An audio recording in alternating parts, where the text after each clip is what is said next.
हरे कृष्णा। श्रीमद् भागवतम स्कंध 3 अध्याय 5 और अध्याय 5 का आज हम अंतिम श्लोक पढ़ रहे हैं, श्लोक नंबर 51।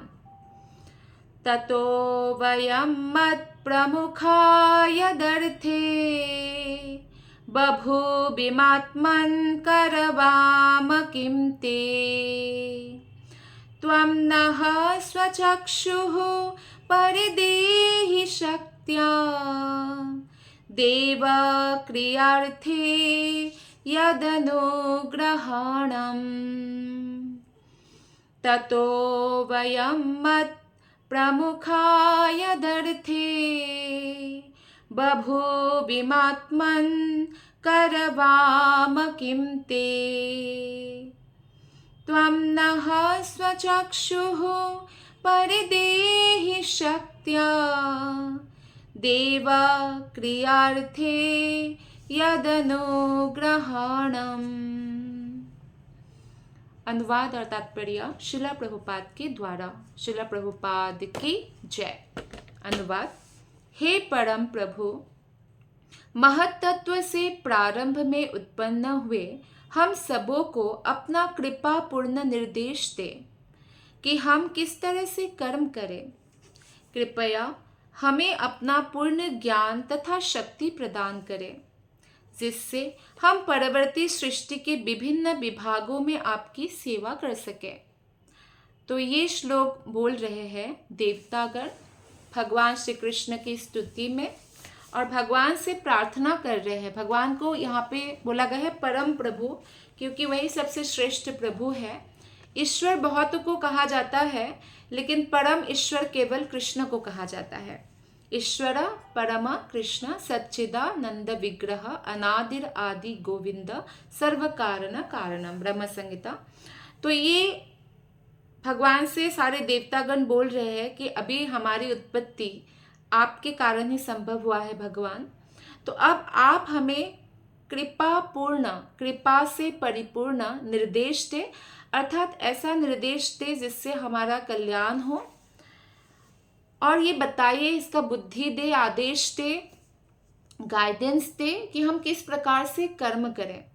तो ऐसे ही हमें भगवान से प्रार्थना करना चाहिए, क्योंकि भगवान की कृपा के बिना हम कोई भी कर्म नहीं कर सकते हैं।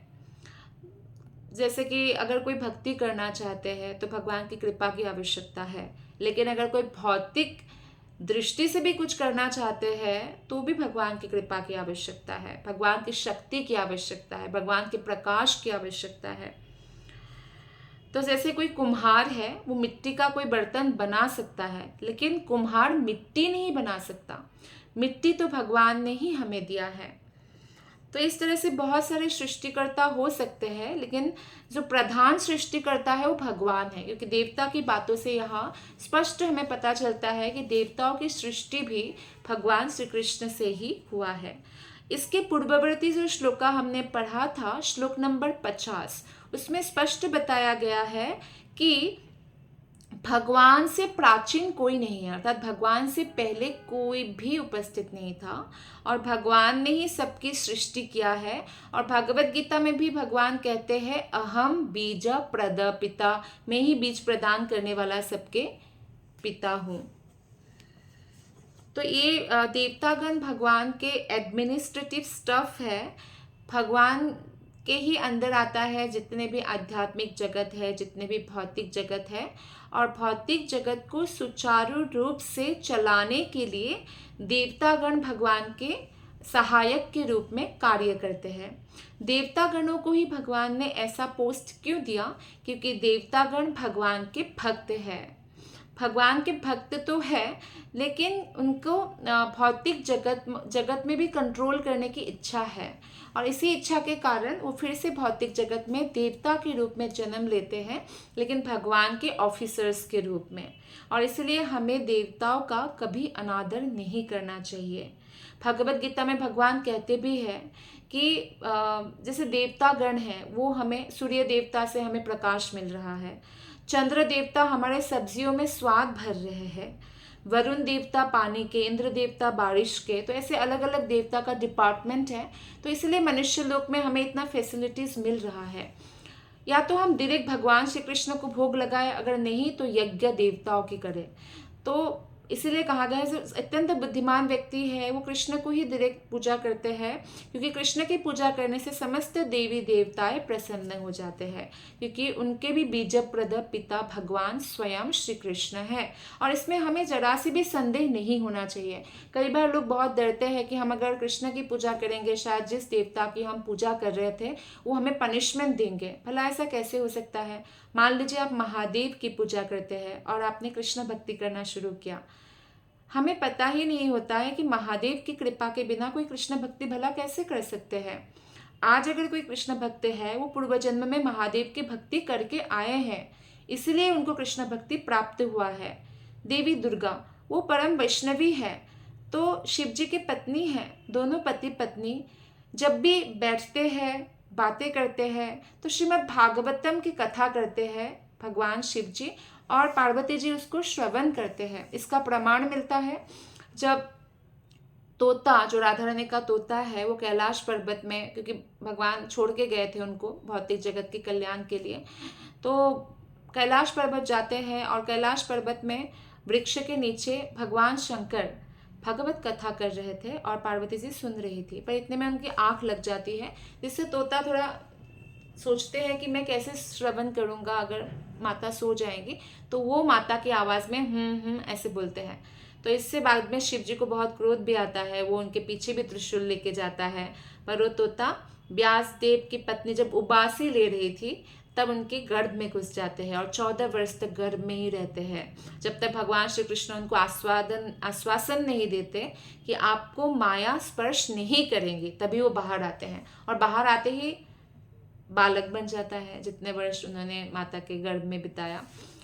तो इस प्रकार हमें पता चलता है कि भगवान शंकर, ऐसे बहुत सारी कथाएं हैं कि वो भागवत श्रवण करते हैं, कृष्ण के ग्लोरिफिकेशन करते हैं, भगवान राम के नाम का जप करते हैं, तो फिर वो कैसे नाराज हो सकते हैं? तो सारे देवता जब महादेव चाहते हैं, खुद अगर कोई महादेव की भक्ति करे और वो निस्वार्थ भाव से करे, महादेव उनको कृष्ण भक्ति प्रदान करते हैं। इसका प्रमाण है नरसिंह मेहता जो गुजरात में है। तो नरसिंह मेहता क्या करते हैं, पहले भगवान शंकर के वो निस्वार्थ भक्त थे। तो एक बार वो सोमनाथ की सीढ़ियों में 7 दिन 7 रात करीब पड़े हुए थे और ध्यान में भगवान शंकर थे। तो भगवान शंकर ने उनको दर्शन दिया और बोला कि कुछ वरदान मांगो। तो नरसिंह मेहता बहुत बुद्धिमान थे, तो उन्होंने कहा, हे प्रभु, आपके जो सबसे प्रिय है वही वरदान के रूप में मुझे दे दीजिए। तो भगवान शंकर अपने नंदी पर बिठाकर उनको ले जाते हैं गोलक धाम में, वो गुप्त जगह जिसका नाम है गोलक वृंदावन रासस्थली, और वहाँ पे राधा कृष्ण का दर्शन कराकर बोलते हैं यही मेरे सबसे प्रिय है। और उसके बाद जब वो वापस आते हैं नरसिंह मेहता, तो पहले भगवान शिव जी के शुद्ध भक्त थे, फिर भगवान कृष्ण के शुद्ध भक्त बन गए, निस्वार्थ भक्त बन गए, और उनके लिए भगवान कितनी बार साक्षात सबके सामने आके प्रमाण भी दिया। तो कहने का तात्पर्य है कि कोई भी देवता आपसे नाराज नहीं होते जब आप भगवान श्री कृष्ण के शुद्ध भक्ति करते, बल्कि वो बहुत प्रसन्न होते हैं। नरोत्तम दास ठाकुर के प्रेम भक्ति चंद्रिका में उन्होंने लिखा है कि जब कोई कृष्ण भक्ति करने लगते हैं ना, देवता के भक्त की, अब देवता के भक्ति की जगह हम कृष्ण भक्ति करेंगे, तो देवता लोग कहते हैं साधु साधु, बहुत अच्छा हुआ, बहुत सुंदर हुआ, ऐसे बोलते हैं। तो लोग प्रसन्न होते हैं और वो हम पर भी अपना आशीर्वाद जो है वर्षा करते हैं, आशीर्वाद प्रदान करते हैं। तो इस श्लोक से भी हमें पता चलता है।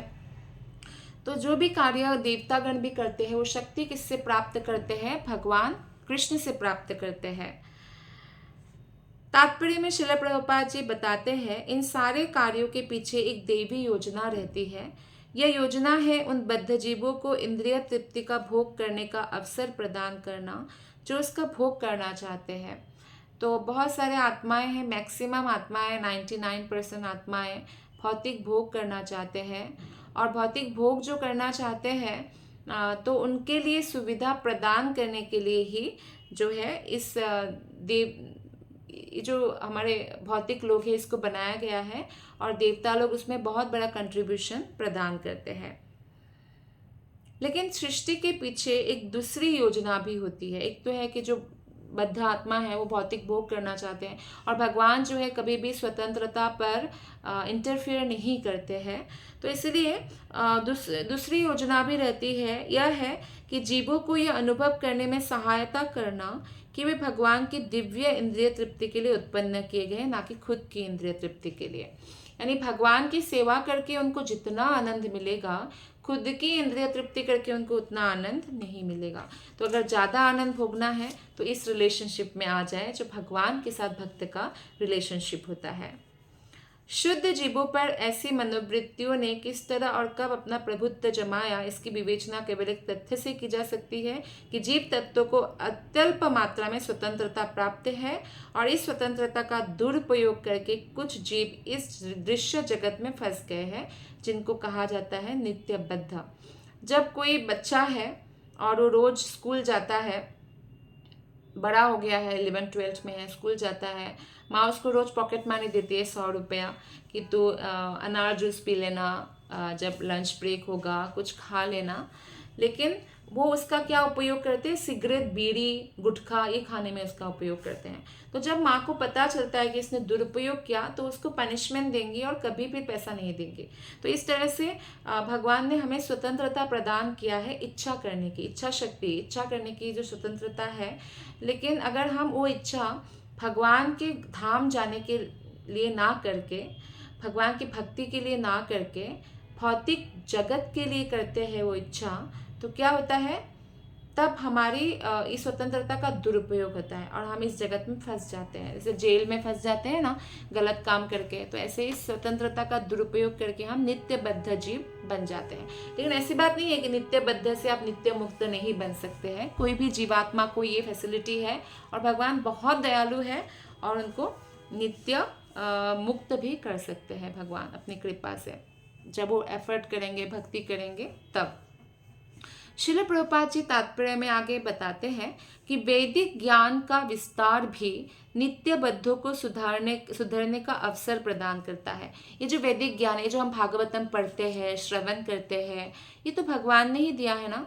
सुखदेव गोस्वामी परीक्षित महाराज को जब भागवत कहते हैं तो ये पूरे संसार में प्रचलित हो जाता है, और इसके लिए फिर बाद में शौनक आदि ऋषि फिर से सुत गोस्वामी से नैमिषारण्य में सुनते हैं। तो ये श्रवण करने से हम नित्यबद्ध अवस्था से मुक्त हो जाते हैं, और श्रवण करने से धीरे धीरे हम तामसिक और राजसिक गुणों से मुक्त हो जाते हैं। जो लोग ऐसे दिव्य ज्ञान का लाभ उठाते हैं वे भगवान की दिव्य प्रेममय सेवा करने की लुप्त चेतना को धीरे धीरे पुनः प्राप्त करता है। यानी हमारी चेतना लुप्त हो गई है, हमारी चेतना, हम ये भूल गए हैं कि भगवान के धाम में हमें कितना ज़्यादा जो है फैसिलिटीज़ है। भगवान के साथ हम उठ बैठ सकते हैं, भगवान के साथ हमें खेला करते हैं भगवान हमारे साथ, तो हम इतना सौभाग्यशाली है। तो वो चेतना लुप्त हो जाता है भौतिक जगत में। जब हम आते हैं तो हम भौतिक जगत को ही सब कुछ मानने लगते हैं, और मरना कोई नहीं चाहते, इस जगत से कोई जाना नहीं चाहते, फिर भी जाना ही पड़ता है। जो भगवान की भक्ति करते हैं उनके लिए तो गोलक धाम से भगवान लेने आते हैं। लेकिन जो लोग भगवान की भक्ति नहीं करते हैं, भगवान फिर भी उनको काल के रूप में दर्शन देते हैं, यानी मृत्यु के रूप में, कि आपको ये शरीर छोड़ना ही है। तो ये भी भगवान की व्यवस्था है कि वृद्ध होना भी वरदान ही है, क्योंकि वृद्ध होने से शरीर शिथिल हो जाता है, व्यक्ति को समझ में आता है। जब तक आपके शरीर में बहुत बल होता है तो क्या होता है, बहुत व्यक्ति को वो होता है, कई बार घमंड हो जाता है। मान लीजिए किसी को निरोगी शरीर और बहुत पावरफुल शरीर मिला है, स्ट्रांग शरीर मिला है, वो फिर बीमार शरीर के प्रति उनका एक नेग्लेक्ट होता है और उनको अच्छे दृष्टि से नहीं देखते। मान लीजिए कोई बहुत अमीर है तो गरीबों का दुख को नहीं समझते हैं।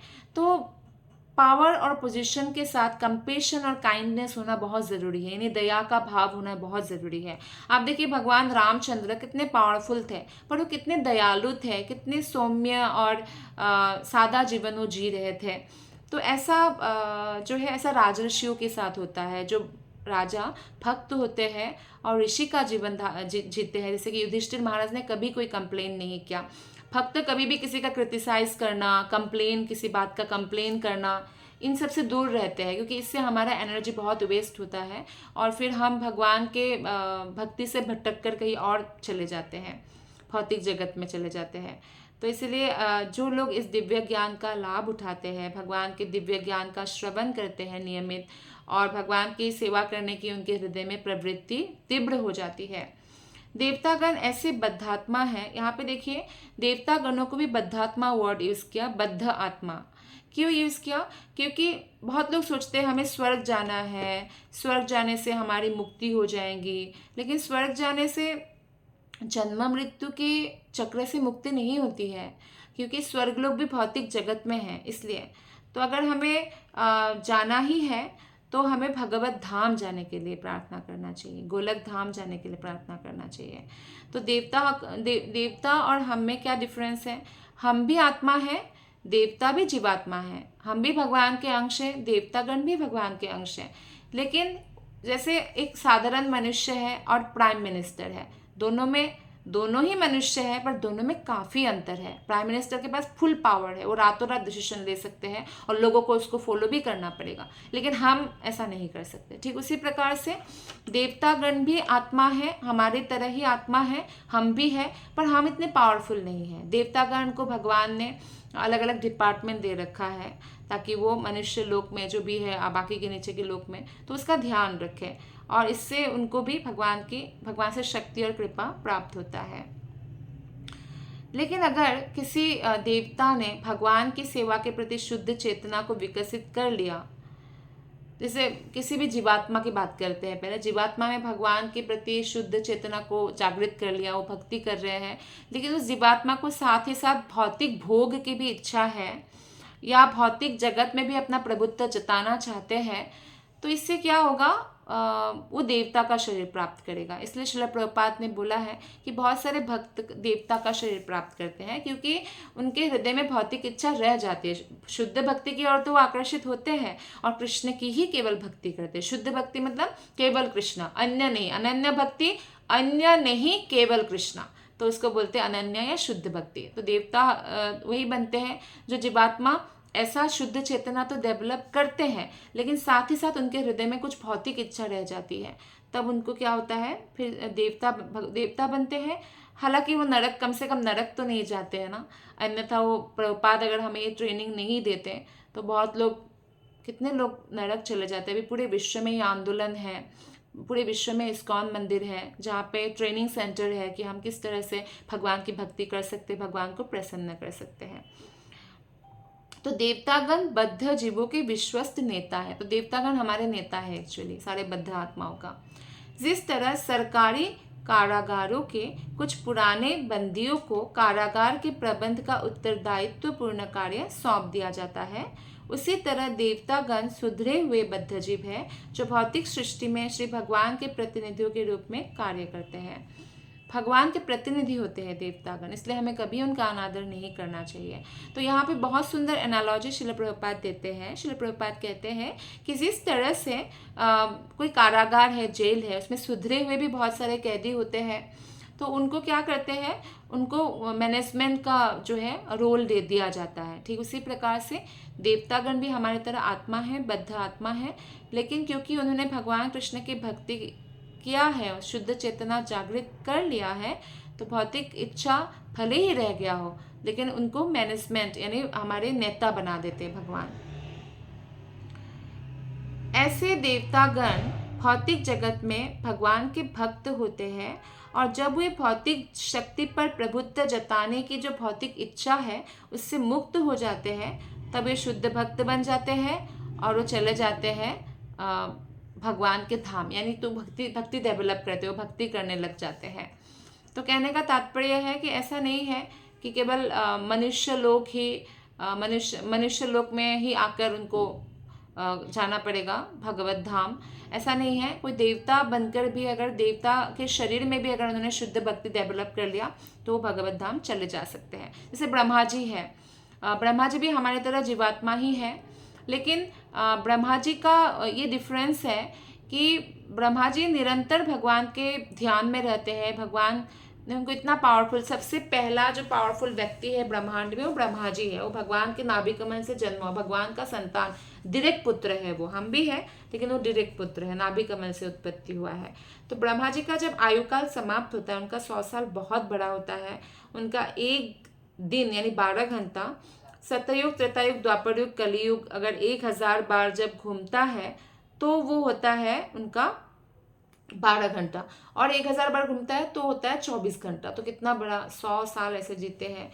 तो 100 साल पूर्ण होने के बाद ब्रह्मा जी निश्चित रूप से सीधा वैकुंठ में प्रवेश करते हैं, क्योंकि वो शुद्ध भक्त हैं।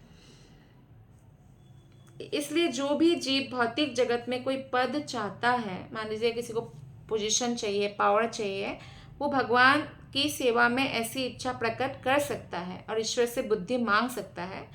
तो जैसा कि इस विशिष्ट श्लोक में देवता के उदाहरण से स्पष्ट है। कई बार व्यक्ति कृष्ण को छोड़कर अन्य अन्य जो है देवता के पास जाते हैं, क्योंकि उनको लगता है कि कृष्ण शायद हमें नहीं देंगे। लेकिन यहाँ से हमें सीधा पता चलता है, प्रभुपाद जी बताते श्लोक का संदर्भ देते हुए, कि अगर हमें कुछ चाहिए, मान लीजिए किसी को पद चाहिए, किसी को राजा बनना है, कोई पोजीशन चाहिए, तो जैसे देवता लोगों ने बुद्धि मांगा, शक्ति मांगा, ये वो भगवान से भी मांग सकते हैं ऐसा। तो भगवान से आलोक तथा शक्ति प्राप्त किए बिना कोई कुछ भी नहीं कर सकता। लेकिन कृष्ण से मांगने का एक हमें फायदा है, वो यह है कि अगर हमें वो और बद्ध बना दे या हमारा पतन कर दे, तो ऐसी इच्छाएं कृष्ण पूर्ण नहीं करते, जिससे हम सेफ रहते हैं कि हम मांगेंगे, लेकिन अगर हमारे लिए अच्छा नहीं होगा तो नहीं देंगे। इसलिए बोला जाता है कि हम कृष्ण से मांगते हैं, अगर हमारे मन का होता है तो बहुत अच्छा, नहीं होता है तो और अच्छा, क्योंकि कृष्ण ने हमारे भलाई समझ कर ही वो चीज़ हमें नहीं प्रदान किया है। बुद्धिमान मनुष्य श्री भगवान से सहायता मांगता है और हमेशा मांगना चाहिए, और श्री भगवान अपने नानाविध सेवाओं में लगे निष्ठावान भक्तों की सहायता करते हैं। ऐसे बहुत उदाहरण है। तो कृष्ण निश्चित रूप से हमारी सहायता करते ही है। श्री भगवान ने देवताओं को जीवों के विगत कर्मों के अनुसार उन्हें विभिन्न योनियों में उत्पन्न करने का कार्यभार सौंप रखा है। तो देवतागणों को ये कार्यभार सौंप रखा है। जैसे कि ब्रह्मा जी है, ब्रह्मा जी सृष्टि, तो ब्रह्मा जी सृष्टि आत्मा का नहीं करते, शरीर का करते हैं। तो जो आत्मा का जैसे कर्म है, उसका किसी को मनुष्य बनने का तो मनुष्य शरीर में, किसी का कर्म है कुत्ता या बिल्ली बनने का तो बिल्ली के शरीर में, गधा बनने का तो गधे की, चींटी बनने की तो चींटी। तो उस अपने कर्मों के हिसाब से क्या करते हैं, उनको शरीर प्रदान करते हैं देवता लोगों को। ये भगवान ने कार्यभार सौंप रखा है। वे यहाँ पर श्री भगवान से अपने अपने कार्यों की पूरा करने हेतु बुद्धि और शक्ति की याचना कर रहे इस श्लोक में। इसी तरह कोई भी बद्धात्मा दक्ष गुरु के निर्देशन में श्री भगवान की सेवा में प्रवृत्त हो सकता है और क्रमशः भवबंधन से मुक्त हो सकता है। तो गुरु श्री भगवान के प्रकट प्रतिनिधि होते हैं, और कोई भी जो गुरु अभी प्रेजेंट नहीं है उनसे दीक्षा नहीं हो सकता कि मूर्ति से दीक्षा ले ले, ऐसा नहीं हो सकता। प्रकट जीवित गुरु चाहिए और परंपरा में चाहिए, जो पद्म पुराण में लिखा है 4 वैष्णव परंपरा में एक गुरु होना चाहिए। जैसे इस्कॉन मंदिर है तो ये गौड़ीय वैष्णव संप्रदाय है, ब्रह्मा जी से जो शुरू हुआ है, ब्रह्म मध्वा गौड़ीय वैष्णव संप्रदाय। ब्रह्मा जी ने ये परंपरा शुरू किया है प्रचार करने के लिए। वो सिर्फ सृष्टि के कार्य में थोड़ी लगे रहेंगे, भगवान ने जो ज्ञान दिया उसको आगे बढ़ाना भी तो चाहिए। तो वो इस परंपरा को सृष्टि करते हैं। लक्ष्मी जी को भगवान से निरंतर ज्ञान मिलता है, तो लक्ष्मी जी ने भी एक परंपरा शुरू किया, उस परंपरा का नाम श्री संप्रदाय। चारों कुमार, जो ब्रह्मा जी का 4 बेटा है, सनक, सनंदन, सनातन, सनत कुमार, तो इन कुमारों ने शुरू किया कुमार संप्रदाय। रुद्र संप्रदाय, भगवान शिव जी को भी भगवान शंकरशन यानी बलराम अर्थात भगवान से ही जो नॉलेज मिला है उनको आगे और परंपरागत बढ़ाने के लिए रुद्र संप्रदाय शुरू किया। तो ये 4 संप्रदाय से किसी को भी दीक्षा लेना चाहिए। चारों संप्रदाय से बाहर लेंगे वैकुंठ में प्रवेश नहीं मिलेगा। और ये चारों संप्रदाय भले ही रुद्र संप्रदाय हो या कोई भी संप्रदाय हो, हमें भगवत भक्ति करने के लिए ही बोलते हैं, कृष्ण का ही भक्ति करना है। कृष्ण विष्णु राम, तो यानी विष्णु तत्व का भक्ति करने के लिए शिक्षा प्रदान करते हैं, हमें ट्रेनिंग देते हैं।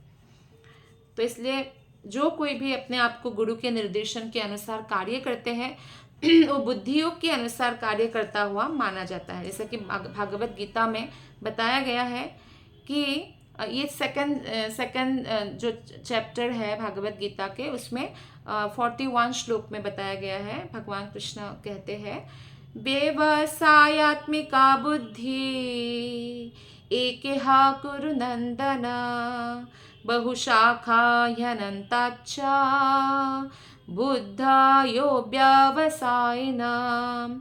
इस प्रकार श्रीमद् भागवतम के 3 स्कंद के अंतर्गत श्री मैत्रेय मुनि से विदुर की वार्ता नामक 5वें अध्याय के भक्ति वेदांत तात्पर्य पूर्ण हुए। तो आज हमारा 5वां अध्याय का समापन हुआ। तो आप सबका बहुत बहुत धन्यवाद। हरे कृष्ण।